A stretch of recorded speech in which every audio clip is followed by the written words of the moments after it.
ఎన్నాదమ్ముల ప్రేమ కన్నా మించిన ప్రేమతో నీచి కన్నా తల్లిదండ్రుల ఎన్నాదమ్ముల ప్రేమ కన్నా మించిన ప్రేమతో నన్ను ప్రేమించినావు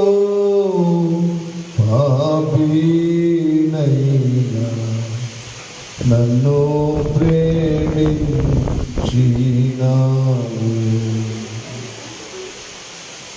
తల్లి గర్భమునానే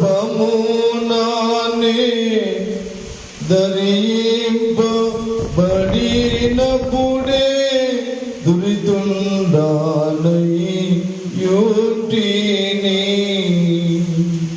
నా వల్ల చేయబడెను మెల్లా కార్యములెప్పుడు జయం బోలై ఉండగా యేసు నన్ను ప్రేమించినావు పాపినైనా నన్ను ప్రేమించినావు మంచి నాలో పూట దంచుని వెరిగినన్ మించ ప్రేమించినావు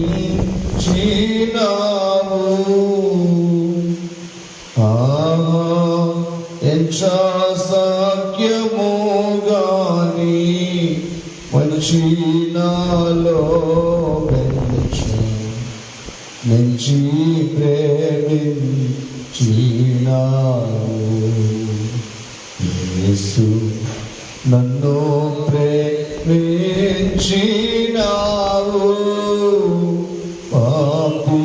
పాపినైనా నన్ను ప్రేమించినావు నన్ను ప్రేమింపని కున్న కష్టము రన్నీ మున్నే తెలిసి ఉంటివి తెలిసి నన్ను ప్రేమింపని కున్న కారణమేమో ఎన్నా తెలియదు చిత్రము తెలిసి నన్ను ప్రేమింపని ఉన్న కారణమేమో ఎన్నా తెలియదు చిత్రము యేసు నన్ను ప్రేమించినావు పాపినైనా నన్ను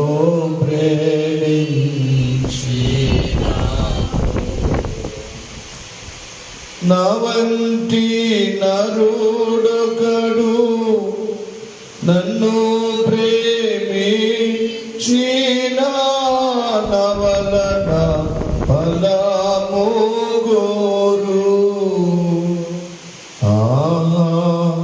నీ వంటి పుణ్యునికి నా వంటి పాపితో కేవలం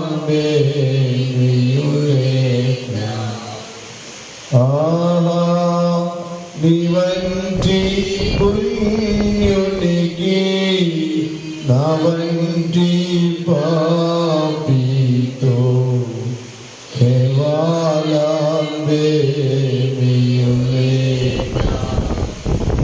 యేసు నన్ను ప్రేమించినావు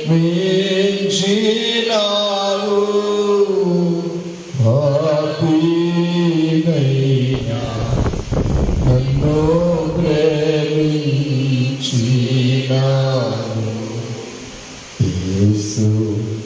నన్ను ప్రేమించినావు, పాపినైనా నన్ను ప్రేమించినావు.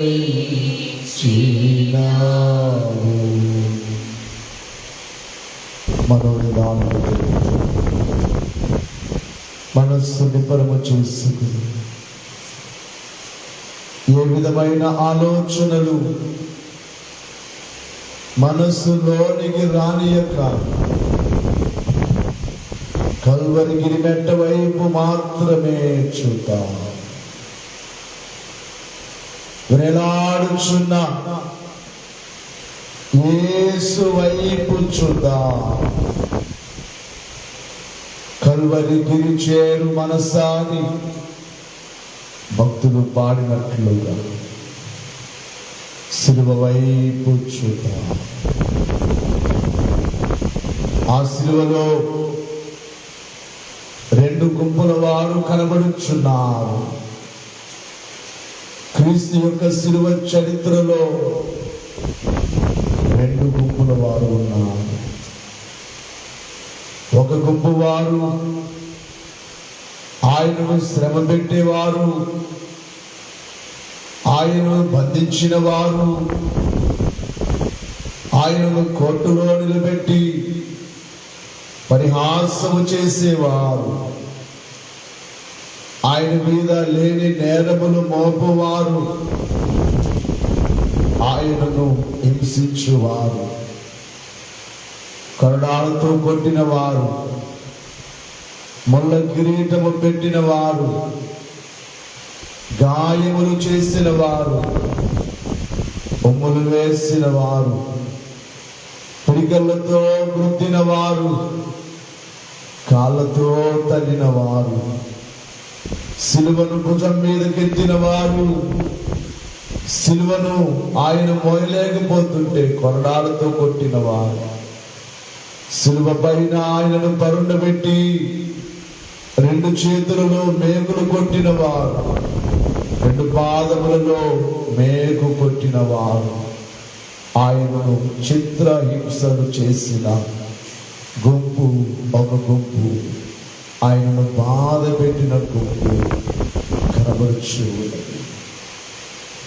మరొక గుంపు ఆయనను చూచి బాధపడిన గుంపు మనము కనబడుచు ఉన్నది. సిలువ యొక్క చరిత్ర. అందులో కోర్టులో ఉన్నప్పుడే పిలాతు భార్య జడ్జి గారికి ఉత్తరము రాసి పంపినది, ఇదిగో నీవు ఆ నీతివంతుని జోలికి పోవద్దు. ఈ పొద్దు నేను ఆయనను గూర్చి కలలో మిక్కిలి బాధపడ్డాను. ఆయన నీతివంతుడు, ఆయనకి ఎందుకు శిక్ష విధిస్తున్నారో, ఆయన ఎందుకు సిలువ వేస్తున్నారో అర్థము కావట్లేదు. ఆయనను గూర్చి నేను కలలో ఆయన గొప్పతనాన్ని తెలుసుకున్నాను. నీవు ఆ నీతివంతుని జోలికి వెళ్ళొద్దు అని భర్తకు ఉత్తరము రాసి క్రీస్తు పక్షముగా నిలబడి ఆయనను చూచి బాధపడిన ఒక స్త్రీగా పిలాతు భార్య కనబడుచు. ఆయన సిలువ మోసుకొని వెలుచు ఉంటే యెరూషలేము కుమార్తెలు ఆయనను చూచి రొమ్ము కొట్టుకుంటున్నారు, గుండెలు బాదుకొనుచు ఎంతగానో దుఃఖించుచున్నారు, ఏడ్చుచున్నారు. నిజముగా దైవజనులు అన్నారు, అంధకారపు లోయ ఆదరణ లోయ అన్నారు. అంధకారపు లోయ అనగా శ్రమ, ఒక శ్రమ తర్వాత ఒక శ్రమ ఎక్కువ, శ్రమ పెట్టేవారు ఎక్కువగా ఉన్నారు, కానీ ఆదరణ కూడా ఉన్నది. యేసుక్రీస్తు వారి సిలువ చరిత్రలో ఆయనకు ఆదరణ కూడా ఉన్నది. ఆదరణ లోయ. గాఢంధకారపు లోయలో నేను సంచరించినను ఈ అపాయమునకు భయపడను, నీవు నాకు తోడయుందువు, నెత్తుడు కలుయు నీ దండములు నన్ను ఆదరించునని వ్రాయబడిన వాక్య ప్రకారం ఆదరణ. పిలాతు గారి భార్య మాటలు ప్రభునకు ఎంతో ఆదరణ కలిగించాయి. ఎవరు ఆయన పక్షముగా నిలబడకపోయినా ఆ స్త్రీ ఉత్తరము రాసి పంపి ప్రభు పక్షాన నిలబడిన పిలాతు భార్యను బట్టి ప్రభువుకు కొంత ఆదరణ కలిగినది. యెరూషలేము కుమార్తెలు ఏడ్చుచున్నారు. మనము దుఃఖములో ఉన్నప్పుడు, మనము కన్నీరు కార్చేటప్పుడు మనతో ఎవరైనా వచ్చి ఏడుస్తుంటే మనకు ఆదరణ కలుగుతుంది, మనకు కొంచెము ధైర్యం వస్తుంది. నా కొరకు మీరు ఏడుస్తున్నారే, నా శ్రమలో మీరు పాలుభాగస్తులయ్యారే, నాతో పాటు కన్నీరు కాలుస్తున్నారే అని కొంత ఆదరణ మనకు కలుగుతుంది. అలాగునే యెరూషలేము కుమార్తెలు ఏడ్చుచుండగా ప్రభు అక్కడ నిలబడుతున్నాడు. యెరూషలేము కుమార్తెలారా, మీరు ఏడ్చుచున్నారు, నన్ను గూర్చి ఏడ్చుచున్నారు. నా కొరకు ఏడవద్దు, మీ కొరకు, మీ బిడ్డల కొరకు ఏడవండి అని ప్రభు అక్కడ చెప్పారు. ఆదరణ కలిగినది ప్రభు. ఇదిగో మోయలేకపోవచ్చున్నారు, సిలువ కింద పడిపోవచ్చున్నారు. ఆ సిలువను ఎవరు దగ్గరికి కూడా రావట్లేదు. పల్లెటూరు నుండి వచ్చిన సీమోను యేసు ప్రభు సిలువను పట్టుకున్నాడు. మోయలేక తూలిపోవచ్చున్న ప్రభును చూచిన సీమోనుకే బాధ కలిగినది, జాలి కలిగినది. అయ్యో, ప్రభుని ఇంతగా హింసిస్తున్నారే, నేను కూడా కొంతసేపు మోద్దాం, కొంతసేపు మోసెను అనే మాట చూస్తారు. వారు బలవంతము చేశారు సీమోను. బహుశా అతను చూడగానే వారికి ఇతను మోయగలడు, క్రీస్తుతో కూడా సిలువను అనుకున్నారేమో. లాక్కొని వచ్చి అప్పగిస్తే కాదనక ఆ సిలువను పట్టుకున్నాడు. ప్రభుతో కలిసి ఆ కొండ మీదికి మోసుకుని వెళ్ళినాడు. ఆ సిలువను మోసిన సీమోను కూర్చి ప్రభువుకు కొంత ఆదరణ, నా సిలువనెత్తుకున్నాడు, నాతో పాటు ఉన్నాడు అని ప్రభువుకు కొంత ఆదరణ కలిగినది. ఇంకా చివరిగా చూచినట్లయితే అందరూ ఆయనను విడిచిపెట్టి వెళ్ళిపోయారు. ఆయన సిలువ చరిత్రలో అందరూ విడిచిపెట్టి వెళ్ళిపోయారు. ఎన్నో మేలులు పొందిన వారు, ఉపకారములు పొందిన వారు, వేలాది మంది ప్రజలు క్రీస్తు ద్వారా మేలు పొందారు. ఆ దినములలో కుంటివారిగా ఉన్నవారు క్రీస్తు యొద్దకు వస్తే లేచి నడిచారు. గుడ్డివారిగా ఉన్నవారు క్రీస్తు యొద్దకు వస్తే చూపు పొందారు. చెవిటి వారిగా ఉన్నవారు, వారు చెవులు వినబడ్డాయి, చెవులు తెరవబడ్డాయి. అలాగే ఎందరో కుష్ఠరోగులైన వారు ఆయన ద్వారా శుద్ధి పొందారు. ఎందరో దయ్యములు పట్టిన వారు క్రీస్తు ద్వారా విడుదల పొందారు. చనిపోయిన వారు లేచారు. పాపాత్ములు పరిశుద్ధులుగా మార్చబడ్డారు. ఎందరో మేలు పొందారు. కానీ ఎవరు ఎవరు ఎవరు ఆయన పక్షముగా లేరు. ఈరోజు మనం సంతోషించవలసిన పని, ఒక క్రైస్తవునికి శ్రమ జరిగితే క్రైస్తవులందరూ ఒకటైపోయినారు. ఆ దినములలో అలాగూ లేదు. క్రీస్తు పక్షముగా నిలబడిన వారు ఎవరు లేరు. ఆంధ్రలో ప్రవీణ్ పాస్టర్ గారు చనిపోతే ఎన్ని వేల మంది ఆయన పక్షముగా నిలబడ్డారు. అది సంతోషమే, అది మంచిదే, ఐక్యత మంచిదే. ఇక్కడ క్రీస్తు పక్షముగా ఆ దినములలో కూడా ఎందరో మేలు పొందారు. కుంటివారు నడిచారు అంటే ఎంత గొప్ప కార్యము. గుడ్డివారు చూచారు అంటే ఎంత గొప్ప మేలు పొందారు వారు. గుడ్డివారందరూ వచ్చి నిలబడాలయ్యా, మేము పుట్టుకతో గుడ్డివారము, కన్నులేని వారము, ఇదిగో మాకు దృష్టిని కలిగించిన ఈ మహానుభావుని మీరు సులువుకు వేస్తారా? ఆయనకు బదులుగా మమ్మును వేయండి అయ్యా, మమ్మును కొట్టండి అయ్యా, మాకు కొట్టండి అయ్యా, కొరడాలనాలి. కానీ ఎవరు ఎవరు ఎవరు ఆయన పక్షముగా నిలబడి. అయితే కొంతమంది స్త్రీలు దూరము నుంచి వెంబడిస్తున్నారు అనే మాట బైబిల్లో మనకు కనబడుతుంది. కడప శిలువ దగ్గరికి వచ్చారు, చివరికి వచ్చారు, కానీ సిలువ ఆయనను శ్రమ పెట్టుచున్న కొలది బంధించినప్పటి నుండి వారు దూరము నుంచే వెంబడిస్తున్నారు. దగ్గరికి వెళ్తే మమ్మల్ని కూడా కొడతారేమో అని భయం వారిలో ఉన్నదేమో, దూరముగానే వెంబడిస్తున్నారు. ఆ దూరముగా వెంబడించుచున్న వారిలో యేసుక్రీస్తు వారి శిష్యుడైన యోహాను కూడా వెంబడిస్తున్నాడు. ప్రభుని తలంచుకుంటూ, అయ్యో నా ప్రభుని ఇంతగా బాధ పెట్టుచున్నారా, నా ప్రభు ఎంతగా ప్రజలకు మేలు చేశాడు, నా ప్రభు ఎన్ని కార్యాలు చేశాడు, నా ప్రభు ఎంత గొప్ప మనస్సు కలిగిన వారిని ప్రభుని ప్రేమను తలంచుకుంటున్నా యోహాను మాత్రమే దూరము నుంచి వెంబడిస్తున్నారు. చివరకు వారందరూ ఆయనను సిలువకు అంటుకొట్టగానే అక్కడ వారు వచ్చి నిలబడ్డారు. అందుకే అక్కడ బైబిల్లో రాయబడింది, కొందరు స్త్రీలను యేసు తల్లి అయిన మరి కొంతమంది స్త్రీలను యేసు ప్రేమించిన శిష్యులను అక్కడ నిలిచి ఉండుట యేసు చూచి అక్కడ నిలబడిపోయారు. ఏడ్చుచున్నారు, అందరూ ఏడ్చుచున్నారు, తల్లి ఏడ్చుచున్నది. అందుకే అక్కడ తల్లిని చూచి, ఆయన వెంబడించిన కొందరిని చూచి ఆదరణ పొంది ఆయన పలుకుచున్న మాట, తల్లి ఏడ్చుచుంటే ఎందుకు ఏడ్చుచున్నావమ్మా? తల్లికి నొక సంరక్షకుని ఇచ్చి ఎల్లరకు మాదిరి కనుపరచినావా,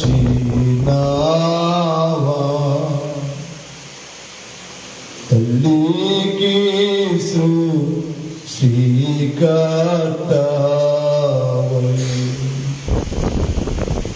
ప్రేమా ధనాయుండవై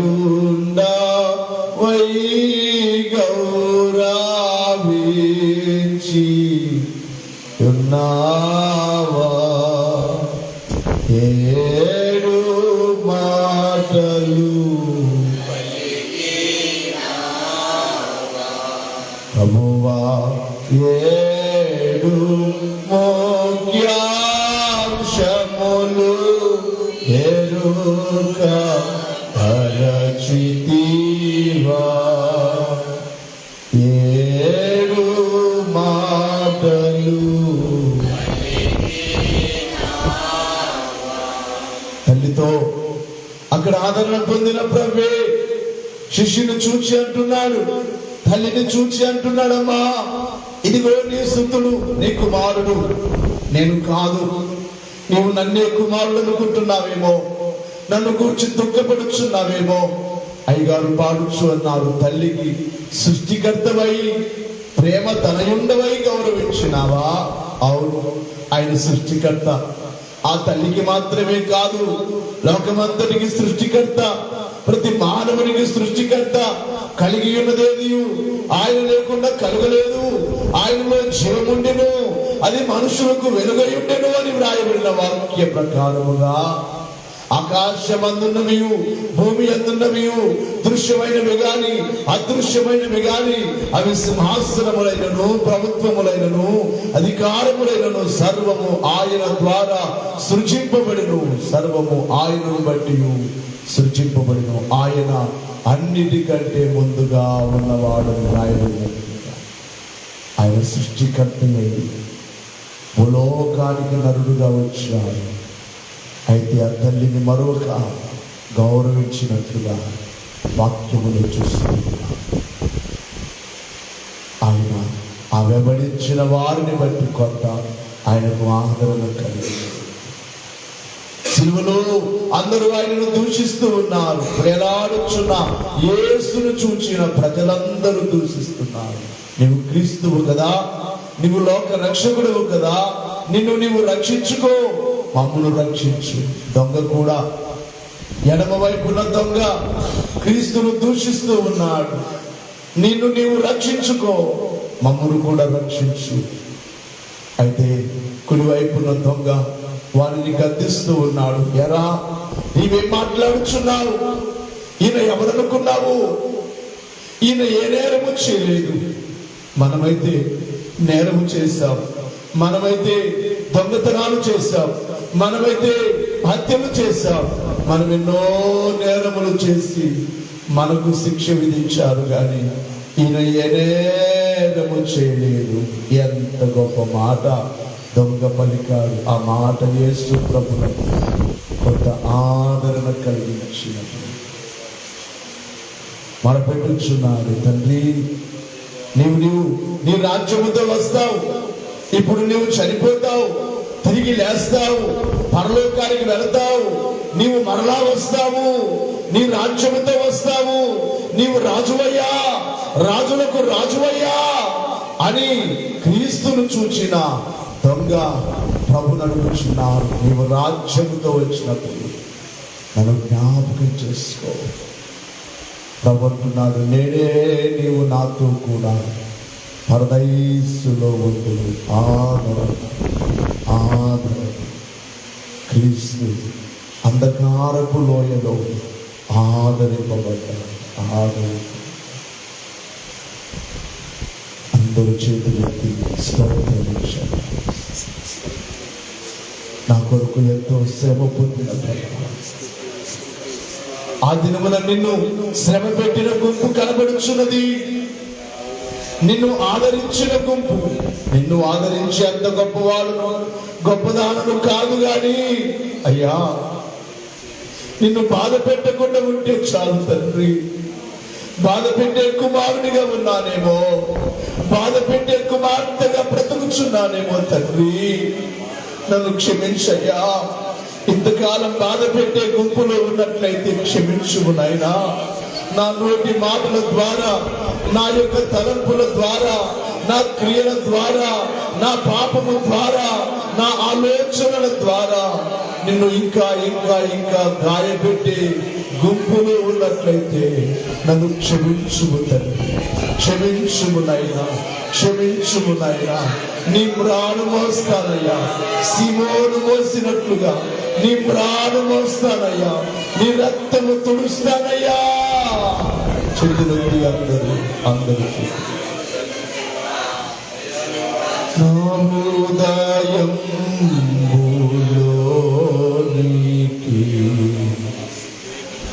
ప్రభువా రమ్మయ్యా. చేతులెత్తి నా హృదయం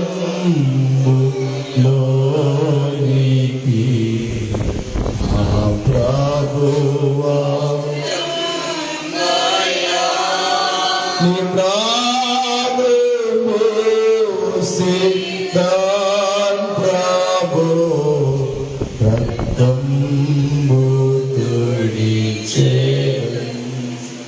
నీ ప్రాణము మోసేదాన్ ప్రభు రక్తంబు తుడిచెదన్. నిరాగమే నాయాత్మకింతో హాయిని జీవము నీచును. నిరాగమే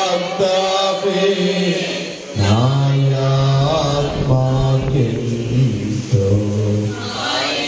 చేతులెత్తి అందరూ సిలువను చూస్తూ నాయాత్మనే అర్పింతును నా ప్రభువరం నాయా. నాయాత్మని అర్పింతును నా ప్రభువరమయ్యా. నా హృదయం లోనికి నా ప్రభువా నా హృదయం లోనికి నా ప్రభువా నీ మ్రాను మోసేదా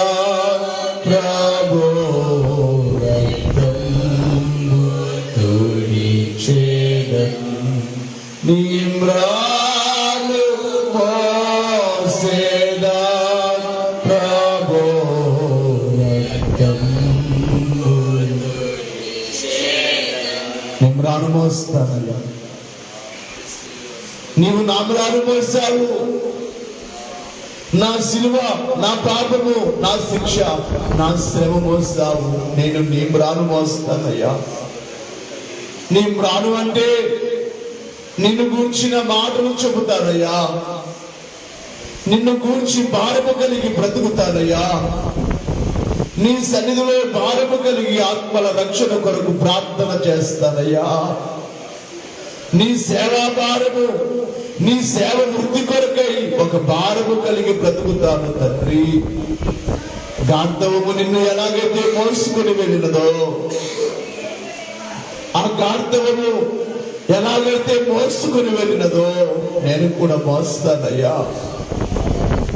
గార్ధవము ప్రభుని మోసుకుని వెళుచు ఉంటే కళ్ళు తిరిగిపోతున్నాయి. గార్ధవమునకు ఆయనను అనుకుంటుందట, ఇప్పుడే నా ప్రాణం పోయినా పర్వాలేదు, నా ప్రభుని మోసే భాగ్యము నాకు దొరికింది. ఇంకేమి కావాలి నాకు? నా ప్రభు నా మీద ఉన్నారు, నా ప్రభుని మోస్తున్నాను. ఇదే నా భాగ్యము. ఎంత శ్రమైనా పర్వాలేదు, ఆయాసం వచ్చినా పర్వాలేదు, ప్రాణము పోయినా పర్వాలేదు, నా ప్రభుని ఎత్తుకున్నాను.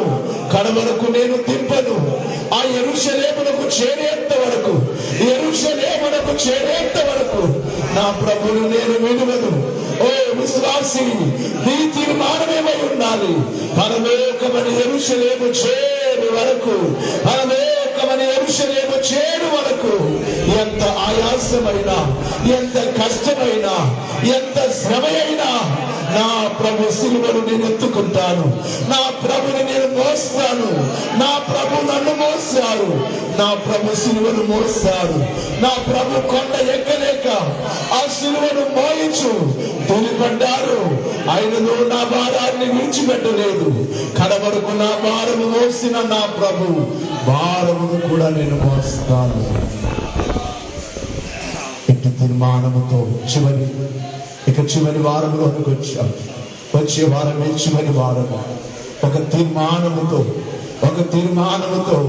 40 రోజులే కాదయ్యా, నా జీవిత కాలం అంతా భూమి మీద ఉన్నంత వరకు ఆ గార్ధవం ఎలాగైతే మోస్తుందో, నేను యెరూషలేమునకు చేరేంత వరకు, పరలోకము చేరేంత వరకు, నీ రాకడ వచ్చేంత వరకు నేను మోసే బిడ్డగా ఉంటానయ్యా అని చేతులెత్తి తీర్మానం చేసుకున్నది ప్రభు సన్నిధిలో. స్తోత్రములు, స్తోత్రములు, స్తోత్రములు, స్తోత్రములు, స్తోత్రములు, స్తోత్రములు, స్తోత్రములు, స్తోత్రములు, స్తోత్రములు.